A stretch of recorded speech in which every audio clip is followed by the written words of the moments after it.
हमने फेफड़ा देखा वहाँ पड़ा, हमने लगा कि ऐसी होगा। फिर हमने सर को यहाँ पे एसएचओ को बताया हमने कि यहाँ पे सर ये गोश्त पड़ा हुआ है। उनसे अचानक इतनी तेज धमाका हुआ कि मेरे लाइफ में जितनी कभी मैंने अपनी आवाज कभी नहीं सुना। धमाके के दहल पे मैं 3 बार गिरा।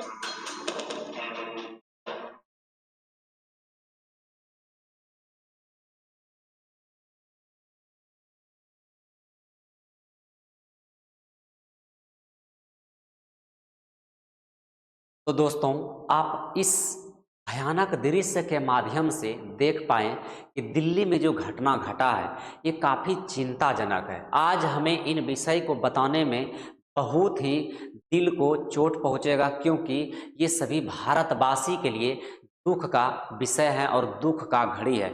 और हम सभी भारतवासी को उन परिवारों के साथ संवेदना व्यक्त करनी चाहिए जिनका इनमें मौत हुआ है और जो अभी मौत से जूझ रहा है, जो अभी अस्पताल में भर्ती है।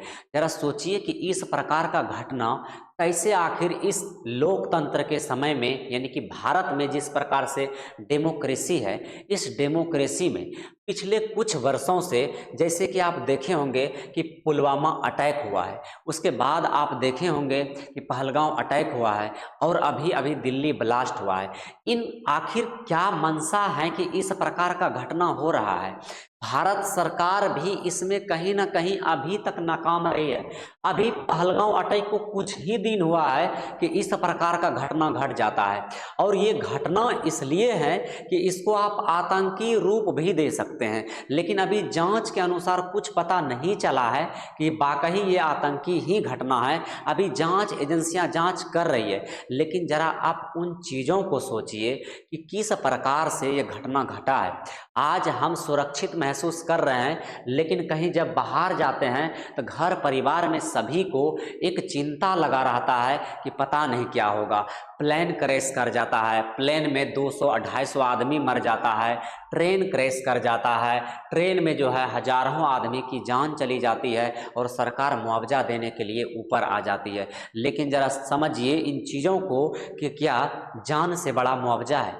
तो भारत सरकार को इन पे भी काम करना चाहिए, लेकिन यहाँ पर और भी थोड़ा सा सोचनीय विषय है कि आखिर इस प्रकार का घटना आखिर घट क्यों रहा है। देखिए, जो कार ब्लास्ट हुआ है दिल्ली में, ये कोई कार ब्लास्ट जैसा लग नहीं रहा है जिस प्रकार से ये घटना हुआ है। जैसे कि कार ब्लास्ट ऐसा न्यूज में बताया जा रहा है सोशल मीडिया के माध्यम से कि इसका आवाज़ जो है, इसका जो वेग था, इसका ध्वनि ये बहुत ही तीव्र था। इतना तीव्र था, कहा था 200 मीटर के आसपास, 300 मीटर के आसपास जो शीशा का मतलब एक विंडोज है, शीशा का एक डोर जो होता है वो फटने की संदेश सुनाई दिया है। मतलब पूरा चिथड़ा चिथड़ा शीशा फट गया है। और ये घटना जो हुआ है ये लाल किला से जस्ट 200-300 मीटर आगे घटा है।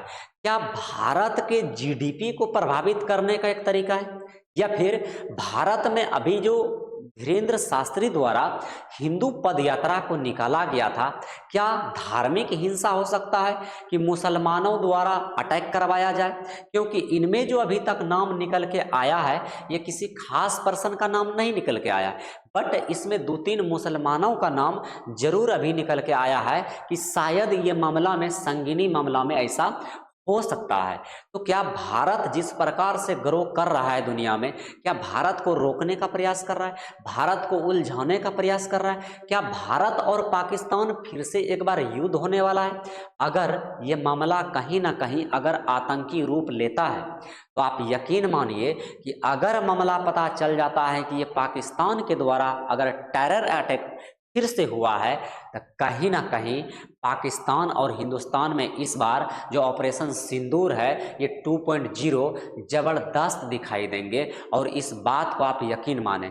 और जिस प्रकार से घटना घटा है, ये घटना देख करके ऐसा लगता नहीं है कि ये कहीं कार ब्लास्ट हुआ है, क्योंकि ऐसा आवाज नहीं होता है। जिस प्रकार से कार ब्लास्ट हुआ है उसका जो है मानव का जो शरीर है वो एक टुकड़े में नहीं, वो हजारों टुकड़े में डिवीजन हो गया है।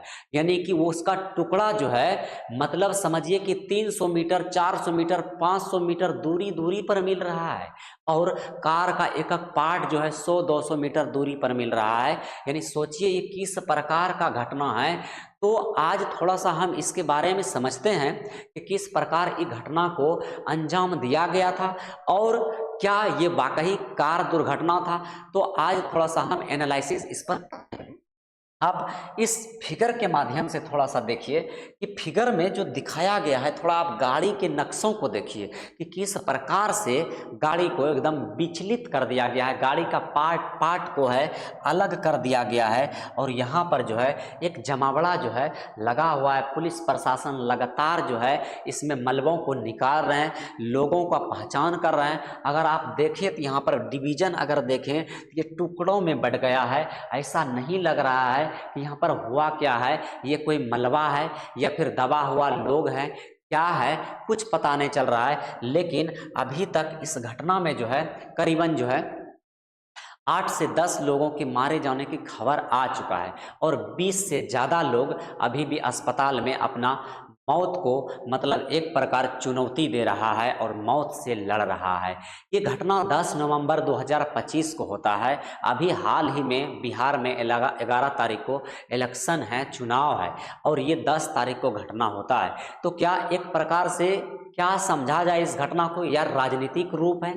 काहे कि देखिए होता क्या है कि जस्ट एक दिन पहले यानी कि चुनाव से एक दिन पहले ऐसा घटना आप देखे होंगे कि क्या होता है कि बहुत राजनीतिक रूप ले लेता है। बहुत घटना क्या करता है कि जिसका शासन है ना भाई, उसके शासन काल में इस प्रकार से बम ब्लास्ट करवा दो, इस प्रकार से दंगा मतलब करवा दो कि कहीं लोग उसको जो है चुन के फिर से सत्ता में नहीं लाए। तो ऐसा विपक्षी पार्टी के द्वारा करवाया जा सकता है, बट यहाँ पर ऐसा जरूरी नहीं है। एक अनुमान ही लगा सकते हैं, चूंकि ऐसा अनुमान लगा सकते हैं।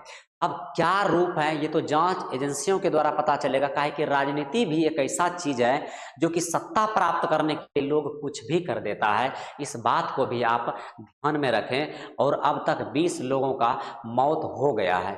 इसमें अगर टेरर हमला माना जाए तो टेरर अगर घटना वाकई है तो अभी टेरर घटना अगर वाकई होगा तो बहुत बड़ा एक्शन लेने वाला है सरकार, ठीक है। उसके बाद अगर देखें तो इसमें कुल मिलाकर अगर हम बात करें तो टोटल इसमें जो है जो घटना हुआ है ये पता है घटना लाल किला मेट्रो स्टेशन के पास में हुआ है। यानी कि वहाँ पर अगर आप न्यूज सुने होंगे तो वहाँ पर लोग बताता है कि भाई हम मेट्रो में बैठे थे और जैसा ब्लास्ट हुआ वो मेट्रो पूरा मतलब हिल गया, पूरा थरथरा गया, इतना ज़बरदस्त ब्लास्ट हुआ। तो ज़रा सोचिए क्या कभी कार इतना ज़ोर से ब्लास्ट किया है और इतना मतलब ज़्यादा साउंड आया है कभी? का आंसर है कि ऐसा ब्लास्ट नहीं होता है। तो हमें ऐसा लगता है कि कम से कम ये आतंकी हमला ही होने की संभावना अभी तक जताई जा रही है। काहे कि जिस प्रकार अमित शाह, देखिए दिल्ली का क्या सिस्टम है कि दिल्ली का सिस्टम अभी मतलब पूरी तरह से जो प्रशासन व्यवस्था है वो अभी केंद्र सरकार के पास है। तो केंद्र सरकार से भी ये कहीं ना कहीं सवाल है कि ऐसा अगर घटना हो रहा है तो केंद्र सरकार भी इसमें घेरा रहा है। तो अमित शाह अभी जिस प्रकार से वहाँ पर जांच एजेंसियों के साथ में मिल करके काम कर रहे हैं, इससे तो यही पता चलता है कि शायद हो सकता है ये टेरर अटैक ही हो। खैर ये जांच के बाद पता चलेगा कि आखिर हुआ क्या है। अभी हम कोई खुलासा नहीं कर सकते हैं या किसी के बहकावे में मत आए कि ये हो गया वो हो गया, बट अभी जांच चल रहा है और जांच के माध्यम से ही पता चलेगा। अब जांच में इस प्रकार से देखिए तीव्र गति से जांच हो रहा है। जो अभी जो एनआई जो है मतलब जो हमारे एजेंसियां हैं वो एनआई मतलब जो नेशनल इन्वेस्टिगेशन जो होता है वो एजेंसी वो जांच कर रही है इन मामलों का, और जांच चलते ही सभी भारतवासियों को तुरंत ही सूचित ये कर दिया जाएगा कि वाकई हुआ क्या है। तो इन चीज़ों को भी थोड़ा सा आप ध्यान में रखें। उसके बाद देखें आगे तो ये कुछ मामला आया है, जैसे कि लाल किला धमाके में ये कुछ मामला आया है। मामला इस प्रकार है कि इन पर्सन को देखिए, इन्हीं का नाम अभी उजागर होके आ रहा है। इनका जो नाम है, इसमें मेन आदमी जो है हाफिज, मतलब एक तरह से हाफिज शाहिद नाम है, जो कि लश्कर तैयबा से जुड़ा हुआ है। लश्कर तैयबा आप सभी को पता होगा, जैसे कि पहलगांव अटैक भी हुआ था, तो उसमें भी लश्कर तैयबा का कहीं ना कहीं हाथ बताया गया था। तो इन व्यक्ति को देखिए, ये लश्कर तैयबा का मतलब कहता है मेन एजेंसी में काम करने वाले ये सब है, और इनको जो है ये डॉक्टर हैं, ये जम्मू कश्मीर में मतलब अभी जो है फिलहाल इसको जो है एक तरह से जो नशीला पदार्थ होता है, नशीला पदार्थ वो 2900 किलोग्राम नशीला पदार्थ के रूप में इसको पकड़ा गया है, और डॉक्टर है, यानी कि डॉक्टर के रूप में कहीं ना कहीं एक तरह से आतंकी भेष बना के ये सब मतलब एक चालबाजी हो रहा है। तो ऐसा माना जा सकता है। खैर अभी इसका मतलब खुलासा नहीं हुआ है कि वाकई उन संगीन मामलों में जिस प्रकार से ब्लास्ट हुआ है इन्हीं का हाथ है। इन चारों पांचों में से अब कौन है ये देखने वाला बात होगा, लेकिन उम्मीद है कि ज़्यादातर कि इन्हीं लोगों ने ऐसा करवाया है। काहे कि जिस प्रकार से एक षड्यंत्र रचा गया जाए, जैसे कि जो मोहम्मद हाफिज है उनके द्वारा अभी लगातार एक वीडियो जारी हुआ है, मतलब अभी कुछ दिन पहले वीडियो जारी हुआ है कि भारत में आतंकी हमला बहुत जल्द ही दिया जाएगा। ये उनका वीडियो वायरल है। बांग्लादेश और पाकिस्तान जैसे देशों में, भारत पर भी मतलब भारत में भी कहीं ना कहीं वो वीडियो अभी तक जो है सोशल मीडिया पर ट्रेंडिंग में है। जो मतलब मोहम्मद हाफिज है उन्होंने कहा है कि भारत पर जल्द ही टेरर अटैक होने वाला है, तो और ये टेरर अटैक इस बार बांग्लादेश से होने वाला है। तो ये संदेश देता है कि कहीं ना कहीं अगर इस मामला से अगर जुड़ा है तो कहीं ना कहीं हमको लगता है आतंकी हमला ही जुड़ा है। खैर ये जांच एजेंसियां अभी पता कर रही है, अब जांच में क्या होता है उसके बाद पता चलेगा। तब तक हम थोड़ा सा और आगे चीज़ों को समझते हैं और देखते हैं। नरेंद्र मोदी जी आते हैं और इनका भाषण जो है, इनका भाषण इस प्रकार से अभी मतलब भूटान में बैठ करके जिस प्रकार इन्होंने दिया है, तो ऐसा लगता है इन्होंने जिस प्रकार भाषण दिया है कि लगता है कि जंग जरूर ही शुरू होने वाली है या शुरू होने की संभावना हो जाएगी। जैसे पता चलेगा वैसे जो है जंग होने की पूरी संभावना है। कि मोदी जी सीधा बोले हैं कि हमें जो है किसी को बख्शना नहीं है, जो भी इसका दोषी है उसको बिल्कुल सजा दिया जाएगा। और आप सभी को पता है कि मोदी जी जो कहते हैं वो जरूर करते हैं, खास करके कोई मामला में करे या नहीं करे, वो आतंकी हमला में अगर आतंकी रूप अगर कोई चीज़ ले लिया है तो कहीं ना कहीं जो है वो एक्शन लेने में बहुत जल्द ही निर्णय ले लेते हैं। दिल्ली में हुई भयावह घटना ने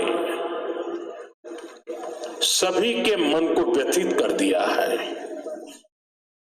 मैं पीड़ित परिवारों का दुख समझता हूं। आज पूरा देश उनके साथ खड़ा है। मैं कल रात भर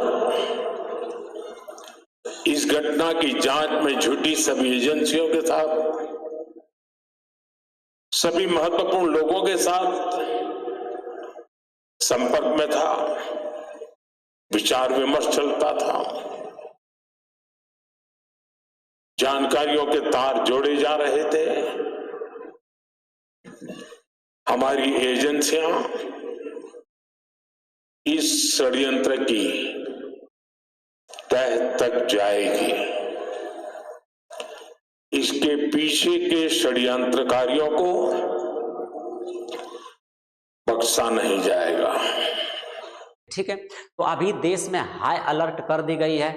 मतलब जो भी दिल्ली के आसपास के बॉर्डर वाले इलाके हैं, जो मतलब एरिया है, तो वहाँ पर अभी हाई अलर्ट कर दिया है। जहाँ पर भीड़ वाली संख्या है उसको भी सूचित कर दिया है कि भाई आप सभी सचेत रहें, कुछ भी हो सकता है। काहे कि जिस प्रकार जो मोहम्मद हाफिज है उसका अभी वीडियो जिस प्रकार से ट्रेंडिंग कर रहा है, तो कहीं ना कहीं इस प्रकार एक हो सकता है कि ये एक चुनौती दिया हो, कोई बड़ा हमला करने के फिराक में हो, क्योंकि ये जो हमला हुआ है कहीं ना कहीं अभी तक ये छोटा ही माना जाएगा। वैसे छोटा तो नहीं है, जिसमें 8 से 10 लोगों की मौत हुआ उसको छोटा नहीं कह सकते हैं। एक लोगों की मौत भी बहुत बड़ा मौत होता है, जो कि अपना जीवन को त्याग करके संसार से अलविदा लेते हैं।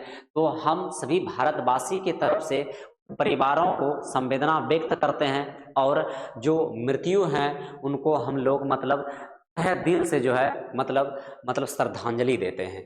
तो आप लोगों को क्या लगता है कि किस प्रकार से घटना हुआ है और क्या वाकई जो घटना आरोपी हैं अब क्या उनको सजा मिलने वाला है, या किस प्रकार से व्यवस्था को सुधारने की काम करेगा? जिस प्रकार से घटना घटा हुआ है कहीं ना कहीं ये बड़ा रूप ले सकता है और सभी भारतवासी के लिए ये दुख का विषय है।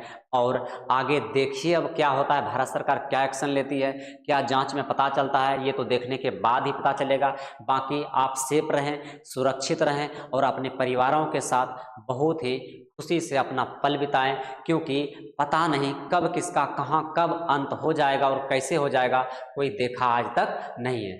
तो आप इस वीडियो के माध्यम से थोड़ा सा चीज़ों को समझे होंगे। बाकी हम मिलेंगे अगले वीडियो में, तब तक के लिए जय हिंद, नमस्कार, धन्यवाद।